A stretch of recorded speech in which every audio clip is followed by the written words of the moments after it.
Hello students, good morning, सत श्री अकाल, आदाब, राम राम। स्वागत है आपका अपने channel the institute of genius chemistry में। आज हम लोग जो 10th में इम्पोर्टेंट रिएक्शन हैं दो, एक है योगात्मक और दूसरी है प्रतिस्थापन। एक को एडिशन बोलते हैं और दूसरे को हम लोग डिस्प्लेसमेंट कहते हैं।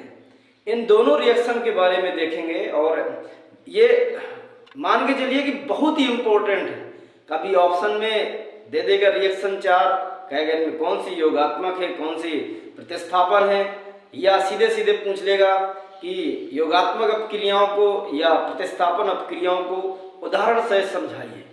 तो देरी न करते हुए हम लोग शुरुआत करते हैं। सबसे पहले बात करेंगे योगात्मक अभिक्रियाएं।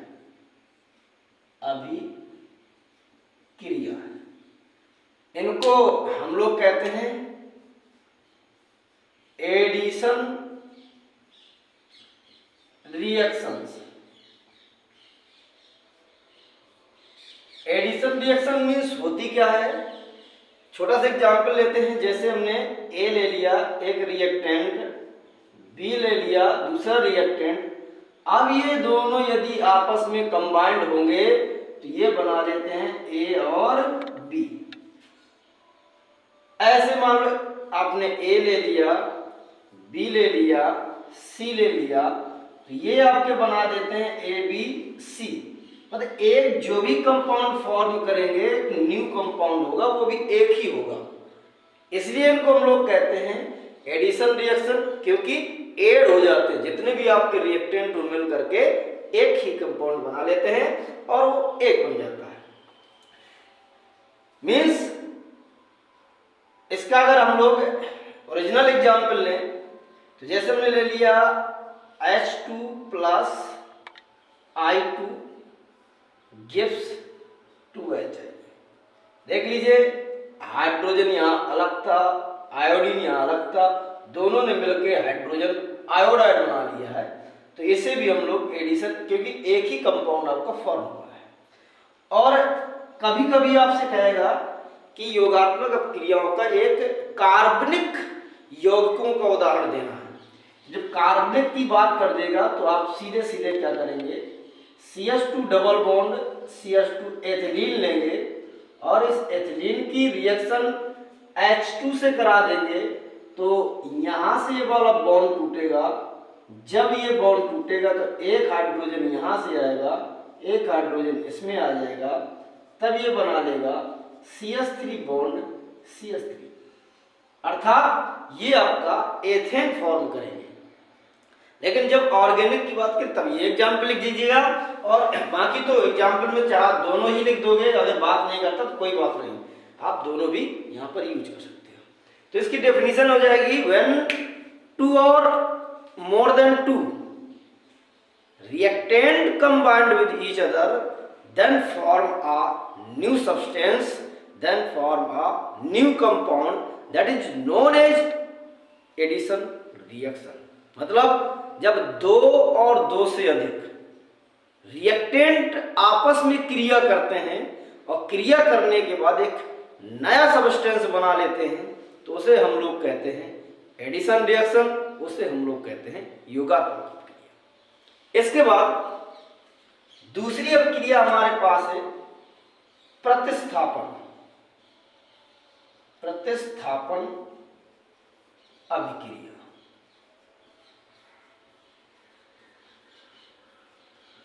प्रतिस्थापन अभिक्रियाओं को हम लोग कह देते हैं displacement reaction. Displacement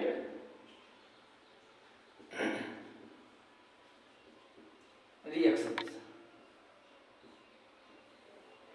displacement reaction means क्या होता है, आप वर्ड से समझ जाइए। प्रतिस्थापित करना, डिस्प्लेस करना, मतलब कि कोई एक कंपाउंड होगा, उस कंपाउंड का कोई भी एलिमेंट किसी अदर एलिमेंट या कंपाउंड के द्वारा डिस्प्लेस कर दिया जाएगा। इसलिए इनको हम लोग कहते हैं डिस्प्लेसमेंट रिएक्शन।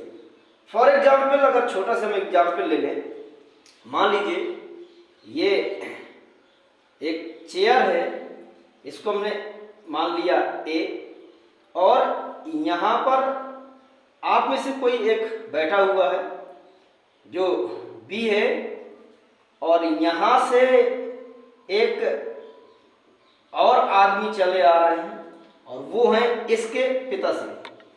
तो जब जो है ये इसके पास आएंगे तो इस बी को यहाँ से उठना पड़ेगा, क्योंकि इनके पिताजी हैं तो इनको जगह देनी पड़ेगी। तो अब इसी चेयर में कौन बैठ गए, पिताश्री बैठ गए, और ये जो लड़का है ये आपका निकल के बाहर आ गया। तो देख लीजिए ये एक कंपाउंड मान लीजिए, इस कंपाउंड का ये एलिमेंट था।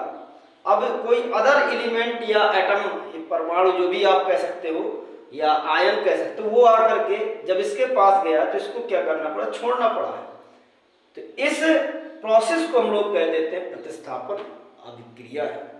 अगर हम लोग ओरिजिनल एग्जाम्पल एक और लें, ए बी ले लिया हमने, गिव्स प्लस सी हो गया। तो अब देखिए सी ने क्या किया, बी को प्रतिस्थापित कर दिया, तो ए सी बना लेगा और ये आपका आ जाएगा, बी आ जाएगा।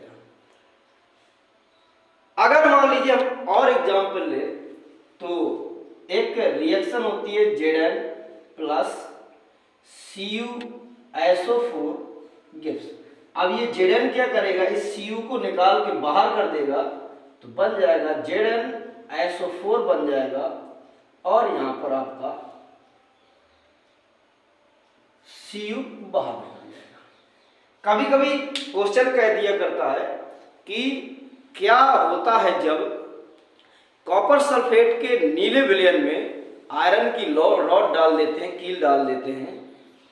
तो यही आप प्रतिस्थापन अपक्रिया का ही उदाहरण है। वो जब Fe है, CuSO4 है, इस CuSO4 का जो विलयन का जो रंग होता है वो होता है आपका नीला, और वो किसके कारण, Cu के आयन के कारण होता है।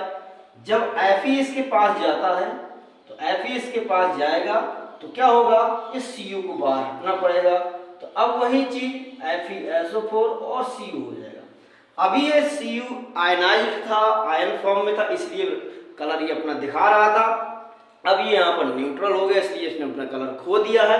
अब Fe जो आया तो Fe ने SO4 के साथ अपनी आयनिक बॉन्ड बना लिया, मतलब आयन शो करने लगा, इसलिए इसका कलर अब जा करके नीला जो कलर था वो हट जाएगा, और इसका जो कलर हो जाएगा लाल हो जाएगा, रेडिश ब्राउन भी कह सकते हैं हम लोग, मतलब हल्का लाल भी हो सकता है। जो ये आपका आयन के कारण होता है, यहाँ पर आपका CuSO4 में Cu के आयन के कारण होता है। अब जब Cu न्यूट्रल हो गया तो इसका कलर भी आपका चला जाता है। तो when in a compound of atom displaced other atom या ions, then this reaction is known as displacement reaction। जब किसी यौगिक का एक परमाणु या समूह जो है किसी अन्य परमाणु और समूह के द्वारा डिस्प्लेस कर दिया जाता है, तो इस रिएक्शन को हम लोग कहते हैं प्रतिस्थापन अभिक्रिया है। वेरी मोस्ट इंपॉर्टेंट अभिक्रिया है। इन दोनों रिएक्शन को आप आराम से पढ़ लीजिएगा और लिख लीजिएगा।